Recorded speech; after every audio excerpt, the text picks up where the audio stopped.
స్వామి దర్శనానికి రావణ రాజ్యంలో cinema team. ఓం నమో భగవతే మహాఘోరవీర నారసింహాయ రౌద్రాగ్నిజ్వాల నారసింహాయ సింహకేశక బిభ్రతకేశక నరమృగణగదముష్ట్రాయుధాయ వజ్రణకాయ కరాళవదనాయ ప్రహ్లాదవరదాయ కేశవాది దశావతారస్వరూపాయ దశభుజాయ ఏకాదశరుద్రరూపాయ ద్వాదశ భానుకోటి తేజోమయ నృసింహరూపాయ జరామరణ భయ దారిద్రనాశకరాయ ఓం క్షరౌం చం చం చం చం రం రం అం అం ఆం ఆం ఓం పట్ స్వాహ ఓం క్షరౌం నమః ఉగ్రం వీరం మహావిష్ణుం జ్వలంతం సర్వతోముఖం నృసింహం భీషణం భద్రం మృత్యుం నమామ్యహం. సెకండ్ బిట్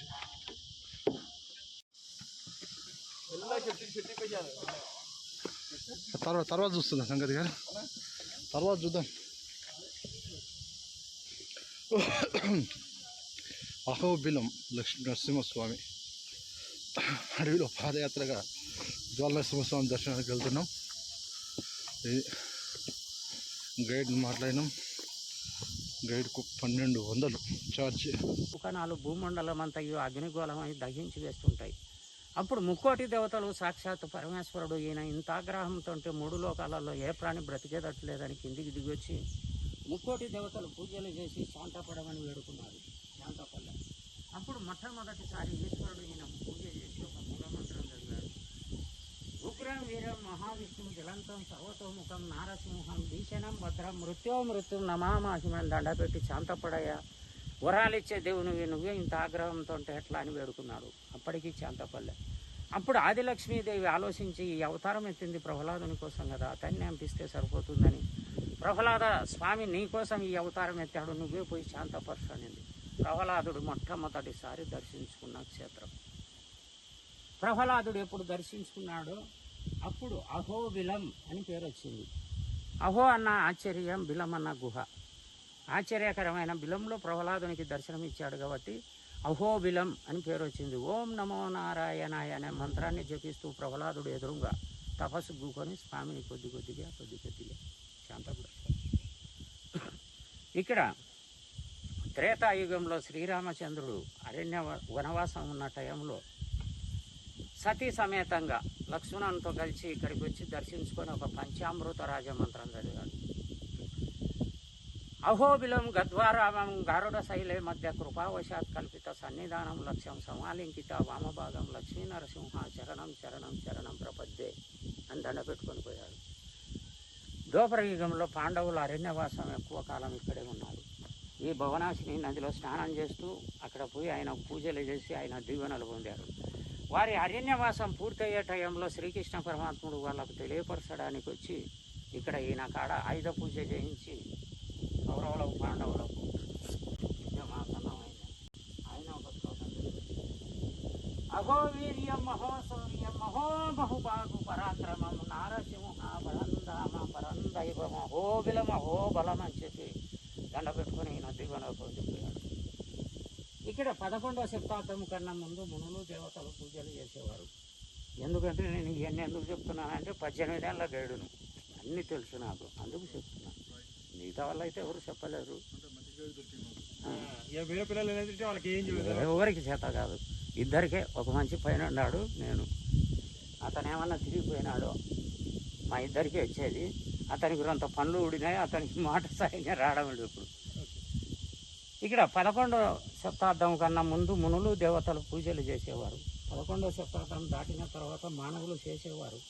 కానీ దీపం ముందుగానే అంటించుకొని పోయి స్వామి కాడ పెట్టి వెళ్ళిపోచేసేవారు. ఆయన ఎదురుగా నిలబడడానికి సాధ్యపడేది కాదు. ఎందుకంటే తన భక్తుడిని హింసించుతున్నాడని కోపము మంటలు జ్వాలాలు వచ్చాడు కాబట్టి ఈయన శాంతపరిచింది జగద్గురు ఆదిశంకరాచార్యుల వారు. కర్ణాటక స్టేట్లో శృంగేరి శారదా పీఠం అనేది, ఆ పీఠాన్ని దర్శించుకోవడానికి ఆదిశంకరాచార్యులు పోయాడు. పోతే అప్పుడు సరస్వతీదేవికి ఆయనకు కొన్ని ప్రశ్నలు జరిగాయి. ఆమె అడిగిన ప్రశ్నలకల్లా ఈయన సమాధానం చెప్పాడు. లాస్ట్ శృంగాల లీలలు చెప్పమని అడిగింది. అడిగితే ఈయన పుట్టకతోనే బ్రహ్మచారి, చెప్పలేకపోయాడు. నీకు ఇన్ని రోజులు టైం ఇస్తున్నాను, ఈ టైం లోపల తెలుసుకొని నాకు చెప్పాలి అనింది. అంటే సరే మాత అని ఒప్పుకొని 108 దివ్యక్షేత్రాలు తిరుగుతూ శ్రీశైలం వచ్చాడు. శ్రీశైలం వచ్చేసరికి ఆమె ఇచ్చిన గడువు సమీపించింది. ఈమె అన్నంత పని చేస్తుందాం అని చెప్పి అక్కడ దర్శించుకొని దివ్య దృష్టితో చూశాడు. చూస్తానే చోళరాజు అని ఒక రాజు వేటాడుతున్నాడు ఆ అడవిలో, శ్రీశైలం అడవిలో. ఆ రాజుకు అతి కొద్ది సమయంలో మరణం ఉంది, ప్రాణం పోతుంది.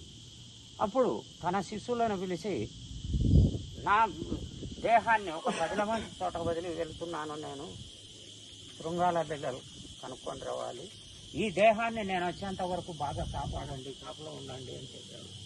సరే అని చెప్పి ఆయన శిష్యులు ఒప్పుకున్నారు.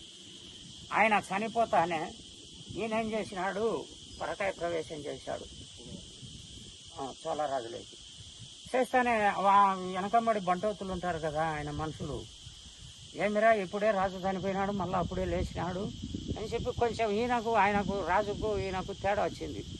చక్కగా పోయినాడు, ఆయన భార్యల కాడ ఆయన శృంగారం నేర్చుకుంటున్నాడు. వీళ్ళు ఏం చేసినాడు, ఈ చుట్టుపక్కల ఎవరో ఉన్నారు, పరకాయ ప్రవేశం చేశాడు మన రాజులోకి, ఎత్కర్రా దేహం దొరుకుతుంది అని చెప్పి వాళ్ళు ఈయన అక్కడ శృంగారం. ఈయన శిష్యులు ఏం చేశారు, ఆహారం కోసం పోయినారు అడవిలోకి. వీళ్ళు కనుక్కున్నారు దేహాన్ని. కనుక్కొని ఎత్తుకొని పోయి కట్టెలు పెడిచి నన్ను పండుగ చెప్తున్నారు. వెనకమ్మడే శిష్యులు కనుక్కొని ఉరుకులాడుతూ వచ్చి ఈయన కనుక్కొని అక్కడ రాజు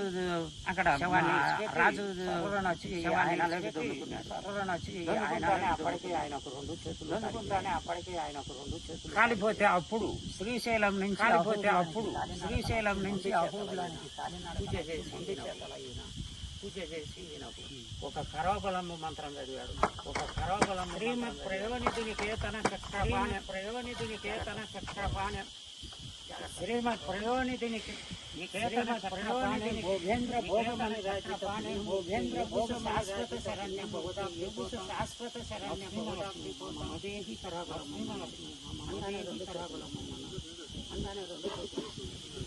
రెండు చేతులు ఇస్తానే. ఆయన ప్రతిఫలంగా తన తపశక్తిను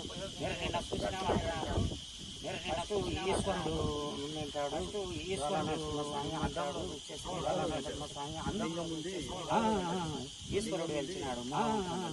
మళ్ళా దేవుణ్ణి దర్శనం చేసుకుని అమ్మవారి కాడికి ఎక్కేటప్పుడు సుదర్శన యంత్రం అది ఆది శంకరాచార్యులు తన తపస్సు చేసి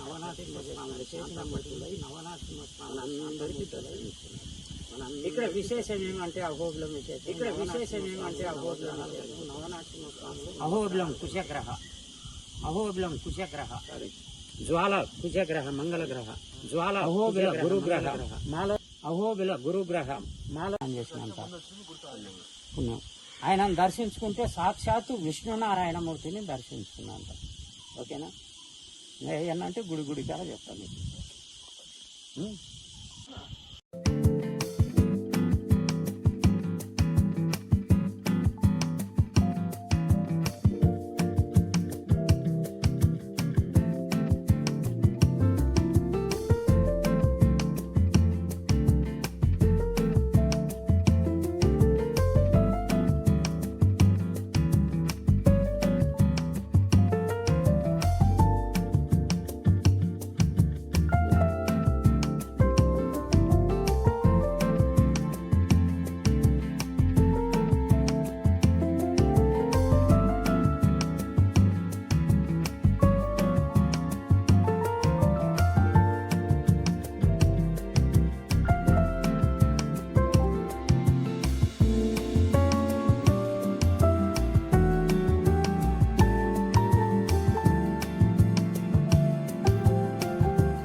మూడో క్షేత్రం మాలోల నరసింహస్వామి.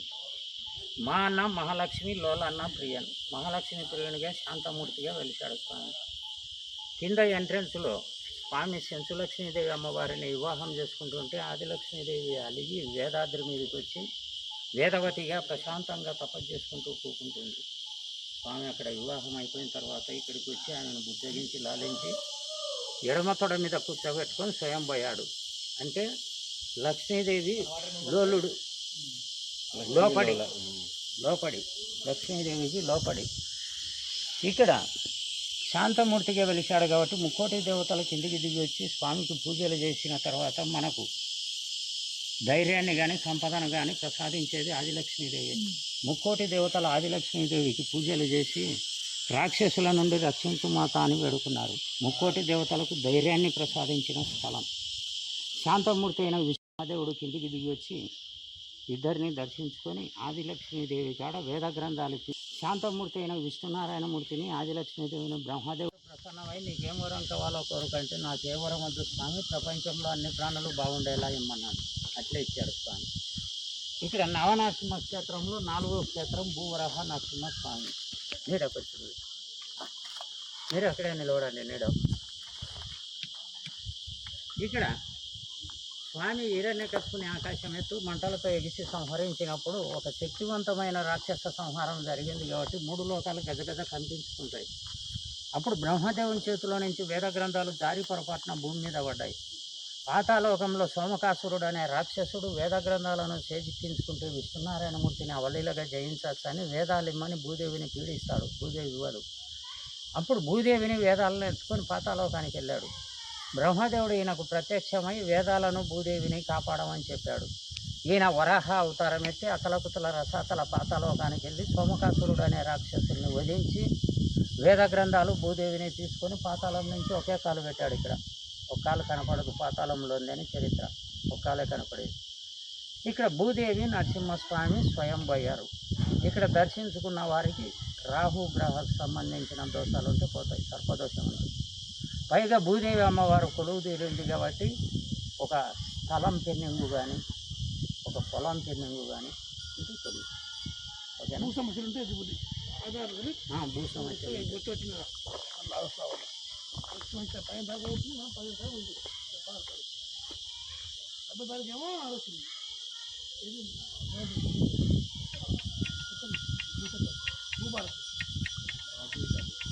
భూభారతి